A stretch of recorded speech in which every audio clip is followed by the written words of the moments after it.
Meus irmãos, a paz do Senhor Jesus Cristo, louvado seja Deus. Mais um dia aqui na presença do Senhor Jesus. Coisa boa é ouvirmos a voz de Deus já pela manhã, ou talvez pela tarde ou à noite. É muito importante que todos os dias ouçamos a voz do Senhor, para que possa nos direcionar, guiar os nossos passos, nos dá o alívio da sua presença. Eu louvo a Deus pela sua vida, porque você está aqui agora, porque você acredita que existe uma palavra que pode mudar a sua rota. E já agora, estando aqui, você que ainda não se inscreveu no canal, já clica no botão de inscrever-se. Isso ajuda muito o canal a expandir o reino de Deus, a palavra do Senhor. E eu tenho certeza que o nome do Senhor será glorificado também através da sua ação, através da sua vida. Se você puder comentar um glória a Deus, aleluia, se essa palavra for endereçada à sua vida, e você entender isso. E no nome do Senhor Jesus Cristo, compartilhe para algum grupo, para alguém que você acredite que precisa ouvir essa palavra. Deus me deu uma palavra e eu quero compartilhar com você.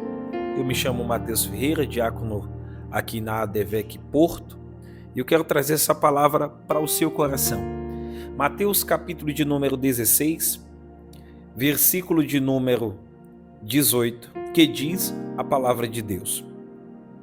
Também eu te digo que tu és Pedro, e sobre esta pedra edificarei a minha igreja, e as portas do inferno não prevalecerão contra ela. Louvado seja o nome do Senhor Jesus Cristo. Esse texto, ora lido, é um texto muito meditado em nosso meio, é um texto que é muito utilizado para nós entendermos um pouquinho da palavra de Deus e do Evangelho. E eu quero que você entenda algo aqui do que Deus tem para falar para a sua vida nesse dia de hoje. Eu serei muito breve. O texto em que nós nos referimos agora, Mateus capítulo de número 16, Jesus vai trazer a esses discípulos uma indagação. No versículo de número 13, Jesus pergunta: quem dizes o povo ser o filho do homem? Jesus está perguntando aos seus discípulos: olha, o que é que o povo está falando que eu sou? Quem eu sou para este povo? Jesus está indagando aos seus discípulos, aqueles que andavam com ele em um relacionamento mais íntimo, mais profundo, para saber o que é que o povo pensava a respeito de Cristo e o que estava sendo dito acerca da sua pessoa. E o texto sagrado nos mostra que os discípulos responderam dizendo: uns dizem João Batista, outros Elias e outros Jeremias ou algum dos profetas. Os discípulos estão respondendo a Jesus dizendo: olha, Jesus, as pessoas estão falando muitas coisas, e uma dessas coisas que as pessoas estão falando é que o Senhor é João Batista, para outras pessoas o Senhor é Elias, e para outros o Senhor é Jeremias ou algum dos profetas. Haja vista que eles reconheciam Jesus desde o primeiro princípio como um profeta. Assim como João Batista era profeta, assim como Elias era profeta, assim como Jeremias era profeta, e o texto ainda faz questão de afirmar, porque o texto explica o texto, a Bíblia explica a Bíblia, ele faz questão de afirmar no final, ou alguns dos profetas, né?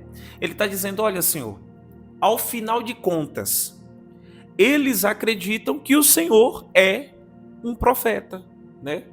Então, na percepção do povo, Jesus era mais um profeta. Jesus era mais alguém que veio para liberar uma palavra de acordo à vontade de Deus e ponto. Mas não estavam o reconhecendo como o Cristo, como o Messias, como o ungido do Senhor, como filho de Deus. né? Eles não tinham reconhecido ainda a divindade de Cristo, a pessoa de Cristo. Ou seja, a multidão conhecia Jesus pelo que ele fazia, e o que Jesus fazia era semelhante ao que os profetas faziam. Porque no Antigo Testamento, a grande parte, nós sabemos, dos profetas, como por exemplo Elias ou Eliseu, tiveram autoridade de Deus para ressuscitar pessoas que já estavam mortas, para revivê-las, pessoas que estavam mortas, né? Assim como também, eu vou citar aqui, Moisés, aonde com autoridade ele anuncia ao povo que Deus mandaria comida, e de fato Deus manda o maná, Deus manda as codornizes, né? Deus de alguma forma faz ali um grande milagre no meio do povo, através de Moisés. E por assim a seguir, Jesus Cristo era de alguma maneira para eles, pelo que fazia, semelhante aos profetas, porque eles conheciam a Jesus somente pelo que Jesus fazia e não conheciam a Jesus intimamente por aquilo que ele é. Então, quando Jesus indaga isso, ele vai ter uma percepção do pensamento dos discípulos e da multidão, porque a grande multidão tinha uma perspectiva de Jesus que realiza milagres, Jesus que faz alguma coisa. Isto é bom? Perfeito. Se você perguntar a alguém que ainda não conhece a Cristo, que ainda não é do Evangelho, que ainda não aceitou a Jesus, que não é um cristão, essa pessoa vai dizer: Jesus é maravilhoso, Jesus é poderoso, Jesus já fez milagres, né? Então ele vai falar de alguma forma que Jesus é bom, né? Então para todos acaba que vira até um jargão: Jesus é bom, Jesus é maravilhoso, Jesus é amor e tantas outras coisas.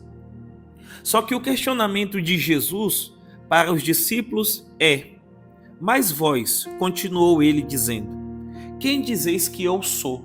Ele está perguntando agora para quem anda com ele, para quem tem relacionamento íntimo com ele. Jesus está questionando para quem é discípulo. E aqui você vê logo uma diferença. A pessoa que ela faz parte da multidão, que conhece a Jesus somente pelo que ele faz, essa pessoa não busca ter um relacionamento. Ele só busca Jesus para ter uma provisão, para ter uma bênção, para receber alguma coisa. Ou seja, busca Jesus para proveito de algo, para benefício próprio. Já quem é discípulo, já quem tem relacionamento com Jesus, já que tem intimidade com Jesus, não vê ele simplesmente por aquilo que ele faz, já o vê por aquilo que ele é. Louvado seja o nome do Senhor. Porque quem tem intimidade sabe que ele faz e sabe que ele é. Quem tem intimidade sabe que ele tem capacidade, ele é capaz, ele tem poder para fazer e ele faz se ele quiser. Quem tem intimidade sabe que ele não é simplesmente um profeta ou um dos profetas. Não.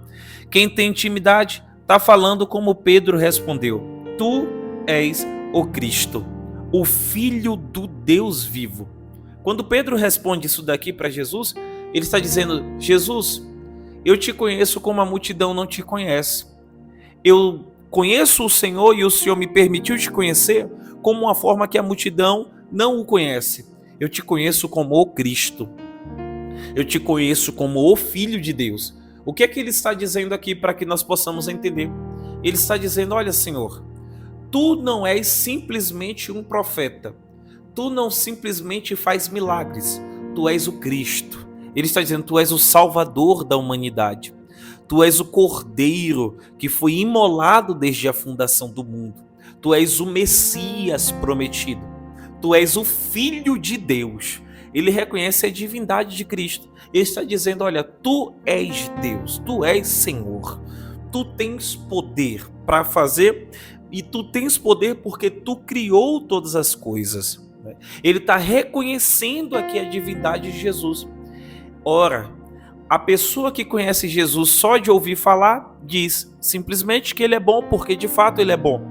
Mas a pessoa que conhece a Jesus por ter intimidade, reconhece e sabe quem ele é em sua vida e em sua totalidade como o Cristo, como o Messias. A pessoa que conhece a Jesus pelo que ele faz, simplesmente ouve falar ou ouve testemunhos de alguém ou vê testemunhar algumas coisas. Mas a pessoa que tem Cristo como seu Salvador, como Messias, como amigo íntimo, ele não simplesmente ouve falar do que ele faz ou vê. Ele tem o testemunho próprio de quem ele é. E o que Jesus marcou este dia de hoje para falar conosco é: para quem ou o que Jesus é para você? Ou o que você enxerga quando nós perguntamos quem é Jesus? Alguns dirão: Jesus para mim é tudo. Outros dirão: Jesus para mim é a resposta. Outros dirão: Jesus para mim é um milagre. Outras pessoas talvez dirão: Jesus para mim é o provedor. Só que Jesus está buscando alguém aqui hoje que fale: Ele para mim é o Cristo. Ele para mim é o Messias. Ele para mim é o Senhor de todas as coisas. É reconhecer quem Ele é em sua totalidade e em sua missão. E Jesus vai responder logo abaixo que não foi nem sangue nem carne que revelou a Pedro, mas que foi o Pai que revelou. Porque o conhecimento de Cristo é revelado pelo Pai. E quando nós temos esse reconhecimento de Cristo, ele vai responder abaixo também: eu te digo que tu és Pedro, que quer dizer pedra pequena. E sobre esta pedra, ele já está falando de tecido rochoso, de rocha, né? Jesus já está falando dele mesmo. E sobre esta pedra edificarei a minha igreja, e as portas do inferno não prevalecerão contra ela. Jesus está dizendo: Pedro, tu és pedra pequena, você é homem, né? E ele está batendo no peito e falando de si mesmo. E sobre esta pedra, quem edificou a igreja não foi Pedro. Quem fez a igreja surgir, inaugurou a igreja, não foi Pedro. A igreja é do Senhor Jesus Cristo. E o Senhor Jesus Cristo está batendo no seu peito e dizendo de uma forma bem direta aqui, que sobre esta pedra, sobre a rocha eterna, sobre a pedra de esquina, sobre a pedra que os edificadores rejeitaram, que é Cristo Jesus, a rocha inabalável, ele está dizendo sobre ele, acerca dele mesmo, Jesus, ele está dizendo e sobre esta pedra, ele está dizendo: sobre mim eu edificarei a minha igreja, e as portas do inferno não prevalecerão contra ela. Sabe por que a igreja e você resiste até hoje em Cristo? É porque você está na rocha eterna. É porque você está naquele que é fortaleza. É porque você está naquele que é o firme fundamento da fé cristã. É porque você está em Cristo. E a Bíblia diz que todo aquele que está em Cristo, nova criatura é. Louvado seja Deus por isso. Que Deus em Cristo abençoe a sua vida no nome santo de Jesus. Vamos orar a Deus? E nesse momento de oração, eu gostaria de te convidar a apresentar a igreja ADVEC Porto, apresentar as suas causas, apresentar os nossos pastores, pastor Tiago Costa, pastor Paulo Vieira e o nosso pastor Silas Malafaia, no nome santo do Senhor Jesus. Senhor, meu Deus e eterno Pai, maravilhoso Jesus, nós estamos aqui, Senhor, porque Tu és bom e a Sua misericórdia dura para sempre. Muito obrigado, Senhor, por esta pessoa que está aqui agora ouvindo este áudio, esta mensagem, e porque ela ficou até aqui, Senhor, para receber essa palavra. Senhor, eu te peço que as Tuas bênçãos recaiam sobre ela, que todo mal seja quebrado. Senhor Jesus, que toda ferramenta preparada contra esta vida, contra a igreja, não prospere. Senhor Jesus Cristo, abençoa o Teu povo, guia o Teu povo. Senhor Jesus, fortalece os nossos pastores, nosso pastor Tiago Costa, nosso pastor Paulo Vieira, nosso pastor Silas Malafaia. Senhor Jesus Cristo, vivifica ainda mais a Tua igreja, o Teu povo. Senhor meu Deus, aviva a Tua obra. Se alguém, Senhor, chegou a este áudio em depressão, desanimado, pensando em desistir, Senhor, em nome de Jesus, que receba paz, que receba ânimo. Senhor, se chegou alguém enfermo, que receba a cura. Em nome de Jesus, eu e você dizemos amém. Deus abençoe a sua vida, no nome santo de Jesus. E até amanhã.